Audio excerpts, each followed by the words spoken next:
Insurance को लेकर के कई तरह की बातें उठ रही हैं और कहा यह जा रहा है कि न सिर्फ बाबा सम्राट बल्कि अन्य जो बसें हैं उसके कागजात भी जो हैं वो फर्जी बताए जा रहे हैं। इसको लेकर के आपके माध्यम से क्या करें? इस घटना के रिएक्शनरी मेजर्स के तौर पे अगर उसको अपडेट भी कर रहे हैं तो वो ऑनलाइन सिस्टम है, वो पता चल जाएगा कि आपका कब तक अपडेटेड नहीं था या इंश्योरेंस या कोई भी चीज़ें फेल्ड थी और कब इसको फिर से इसकी वैलिडिटी को एक्सटेंड किया गया है। तो इस पर एकदम कड़ाई से जो भी नियम होता है उसके अनुसार ये फॉलो, ठीक ढंग से कागजात अगर ठीक रहते तो मुआवजा जो है वो कहीं ना कहीं इंश्योरेंस कंपनी जो मृतक हैं उनको ट्रिब्यूनल है, मोटर एक्ट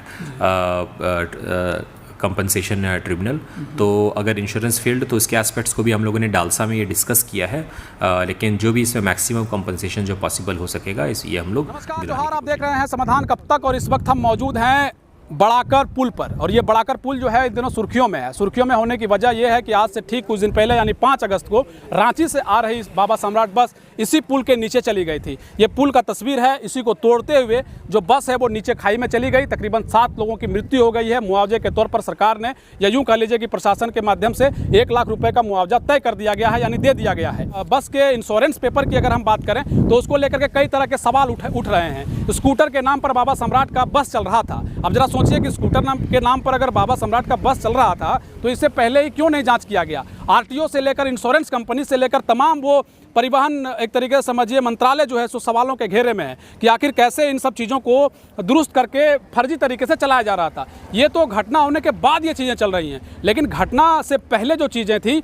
जो बस एक तरीके से हादसे का शिकार हो गई, उसमें सवाल ये उठ रहा है कि क्या बस की जो स्पीड थी वो आखिर कितनी थी और जो बस चला रहे थे क्या वो ड्राइवर थे या खलासी? लगभग कुछ दिनों से कहा जा रहा है, सूत्रों से जो जानकारी मिली है कि खलासी के माध्यम से चलाया जा रहा था। खैर, इन तमाम बिंदुओं को लेकर के जो गिरिडीह उपायुक्त हैं उनका साफ तौर पर कहना है कि इसमें जांच कमेटी बना दी गई है, जल्द ही इस पर हर पहलुओं पर जांच कर ली जाएगी। जांच तगड़े तरीके से हो रहा है। अब ना सिर्फ बाबा सम्राट बल्कि जितने भी पब्लिक ट्रांसपोर्ट हैं, पब्लिक ट्रांसपोर्ट में जितने भी वाहन हैं, उन सभी वाहनों के कागजात की जाँच होगी। यानी ना सिर्फ बाबा सम्राट बल्कि जितने भी बस हैं, चाहे वो टैक्सी भी क्यों ना हो, वो अगर गिरिडीह में चल रहे हैं, लोगों को ले जाने और लाने का काम कर रहे हैं, यात्री को ले जा रहे हैं, तो उन सब बिंदुओं को भी, उन कागजातों को भी ठीक ढंग से जांच करने का जो है आदेश गिरिडीह उपायुक्त ने दे दिए हैं। अगर बाबा सम्राट का इंश्योरेंस पेपर जो है अगर होता तो शायद इंश्योरेंस कंपनी मुआवजे के तौर पर आम लोगों को बेहतर मुआवजा दे पाती।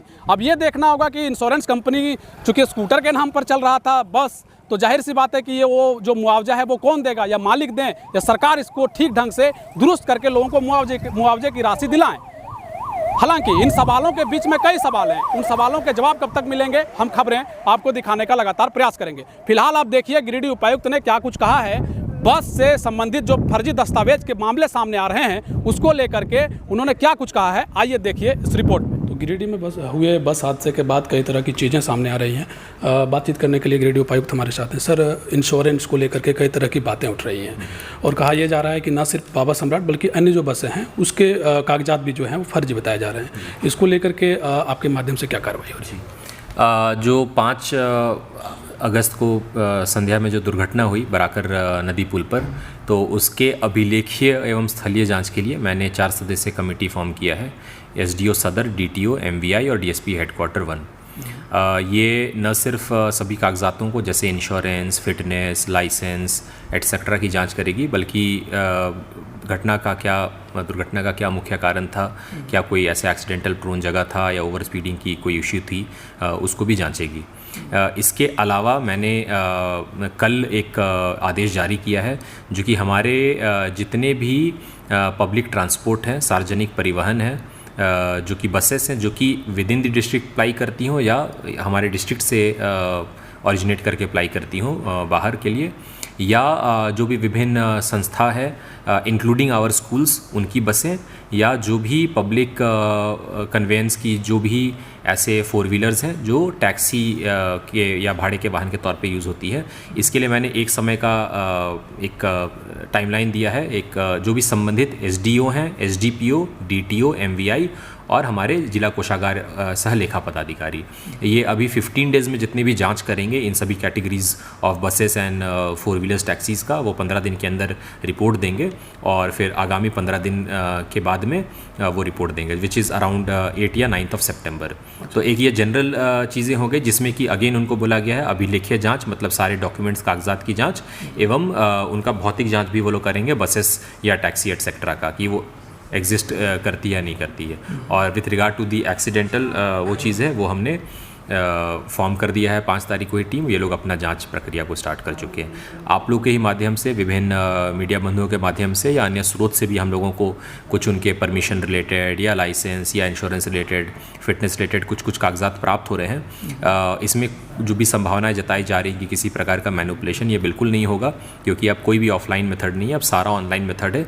अगर लोग इस घटना के रिएक्शनरी मेजर्स के तौर पे अगर उसको अपडेट भी कर रहे हैं तो वो ऑनलाइन सिस्टम है, वो पता चल जाएगा कि आपका कब तक अपडेटेड नहीं था या इंश्योरेंस या कोई भी चीज़ें फेल्ड थी और कब इसको फिर से इसकी वैलिडिटी को एक्सटेंड किया गया है। तो इस पे एकदम कड़ाई से जो भी नियम होता है उसके अनुसार ये फॉलो किया जाएगा। सर एक अंतिम सवाल है, अंतिम सवाल ये है सर कि जो इंश्योरेंस कंपनी अगर ठीक ढंग से कागजात अगर ठीक रहते तो मुआवजा जो है वो कहीं ना कहीं इंश्योरेंस कंपनी जो मृतक हैं उनको मिल जाता, तो आप लोगों के माध्यम से भी मुआवजा दिया गया है, तो क्या लग रहा है कि जो कंपनी बस के जो मालिक हैं वो क्या उसको पे करेंगे या जो मुआवजे की राशि है उसको किस तरीके से दिया जाए? एक तो झारखंड सरकार की तरफ से और जो भी विभाग का जो भी प्रावधान है वो आपदा के प्रावधान के अनुसार जो भी बस दुर्घटना होता है उसमें 1 लाख का प्रावधान है, वो हम लोग ज़रूर दे रहे हैं। और जैसे कि नेचुरल डिज़ास्टर में 4 लाख का वो रहता है, प्रावधान रहता है इन केस ऑफ डेथ, वो ज़रूर दे रहे हैं। ये विभागीय प्रावधान है। और इसके अलावा जो भी इंश्योरेंस रिलेटेड है, तो जैसे एक MACT ट्रिब्यूनल है, मोटर एक्ट कंपनसेशन ट्रिब्यूनल, तो अगर इंश्योरेंस फील्ड तो इसके एस्पेक्ट्स को भी हम लोगों ने डालसा में ये डिस्कस किया है, लेकिन जो भी इसमें मैक्सिमम कंपनसेशन जो पॉसिबल हो सकेगा ये हम लोग दिलाने की कोशिश करेंगे। चलिए बहुत शुक्रिया सर आपका, थैंक यू। तो गिरिडीह उपायुक्त को आप सुन रहे थे।